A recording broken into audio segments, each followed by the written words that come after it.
Hey guys, I'm back. Many of you may not have even noticed that I was gone, but I haven't posted on any social media or YouTube for about a month. And that's because the end of this semester kicked my butt. As I have mentioned before, I'm in the middle of a PhD program, and this November, mid-November, I had a research conference that I had to attend. And I was presenting at it, so it was just really busy leading into the conference. And after the conference, it was just finals week, end of the semester, everything ramping up. But it's finally over. So I survived and I am back. So this conference was in Boston and I've never been to Boston. So I was really excited to go. It was cold, and apart from the convention, I also wanted to take a look at some of their plant shops. So I actually snuck away and got to go to two places. One of them was a flower shop. They had some succulents, some small cacti, some pothos, nothing extraordinary. So I didn't really get anything. Going into this trip, I did want to maybe get something small just to say, oh yeah, this plant is from Boston, the other side of the country. So that was my goal, but turns out I didn't really find anything. The second shop I went to, it's called Niche in Boston. And this store was so cute. This is like one of those Instagram stores that you see, you know, just the perfect plants, the cool plants, the nice pots, small, like it was really cute. But I didn't see anything that was super awesome that I could take home, meaning nothing like small, because I would have had to like lug it onto the plane, put it in my carry-on, wrap it up, get through security. So I didn't find anything small, but there were some beautiful, beautiful big plants. One of them was a Ficus altissima golden gem. Look at that. That is so gorgeous. If I ever saw that around here, I would get it like in a heartbeat without thinking about it. I don't know. I just love ficuses, fici. Yeah, it was so gorgeous, but it was so big. There was no way I could have lugged that around on the plane. But it was cool to see. And then there's another one that I have never seen this plant, but it was so cool. It is Cameadoria metallica. And this plant was interesting because its leaves are split at the end. And it's often called a fishtail, something fishtail. But when I first saw it, I thought the store owners had cut the foliage, and I was like, ugh. But then after Googling it, that's just how it is. I find that so interesting. I thought it was so beautiful. Again, I've never heard of that or seen that, but if I saw that around here, I might pick it up. So yeah, that was cool. But again, there's nothing accessible that I could bring onto the plane that really struck my eye. So I didn't really get anything, which was okay. That was fine. So I was gone for a week.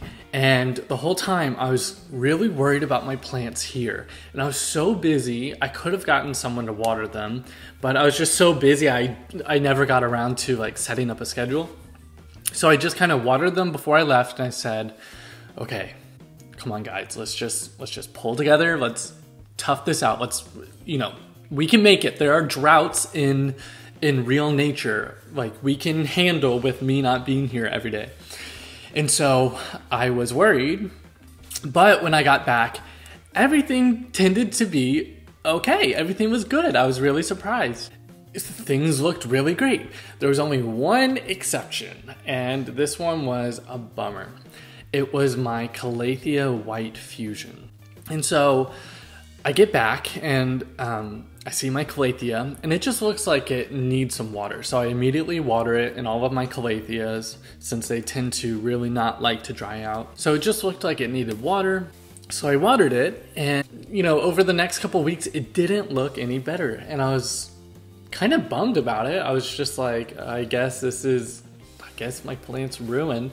So I was inspecting it one day, and I look at its leaves, and look at the underside of its leaves, and I see pests, some kind of pest. I saw some spider mites, but there were also other stuff. So, of course, now I had to deal with these pests.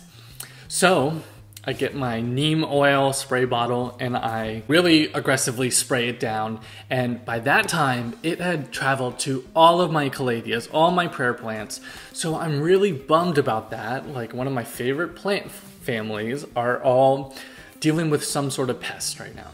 So I think I may have it under control just with using a lot of neem oil, but you know, they always pop up. So I do have another plan, but I'm gonna make that a separate video. So stay tuned to figure out how I am going to combat these pests and get them out of my prayer plants. But I wanted to show you the Calathea White Fusion. It's so sad. Brace your eyes. It's like dead and shriveled and yellow and dry. It's so sad. I tried everything. Poor guy. I don't know what I'm gonna have to do. Maybe I'll have to, it's like covered in neem oil right now. But maybe I'll have to like cut back the leaves. Hopefully new growth will come in once it's all managed, and hopefully that'll make the plant look better. This poor guy, I love him so much. He was my favorite plant. He was so gorgeous. And actually, in the midst of all of this, someone comments on my Calathea video and they say, "Oh wow, your prayer plants are so beautiful. Can you specifically make a video on care for the Calathea White Fusion?" And I'm like, over here spraying neem oil. So I don't think that video is gonna happen anytime soon. If you are watching this, the person who asked for that, I would recommend that you don't let it dry out and you don't let it get pests. So yeah, so right now I'm dealing with pests. And another thing, apart from just being busy, I kind of got in a funk with my plants, just to be completely honest. You know, I don't know if it was the winter blues, I don't know if it was my stress, but it got to a point where I would come home, I would be so stressed out, and I didn't want to water my plants. I didn't want to care for them. It just kind of felt like an extra chore that I had to do. And I was really discouraged. I was like, am I surrounded by all of these plants? I'm like, am I just not into plants anymore? But as the semester ended and I've been off for a week now, my love for plants have crept back out. It's kind of like the sun has come out. And I really truly believe that it was just, I was so stressed out, and just like anything else, whenever I'm stressed, I just don't enjoy the things I typically like doing. So I'm relieved to know that, you know, I still really care for these plants, and it was just stress. So then I got to a point where I was thinking, you know, I have a lot of plants in this house and it just feels cluttered and unorganized. And so I thought, okay, I could get rid of some plants, or I could do something else. So what I decided to do was, drum roll please,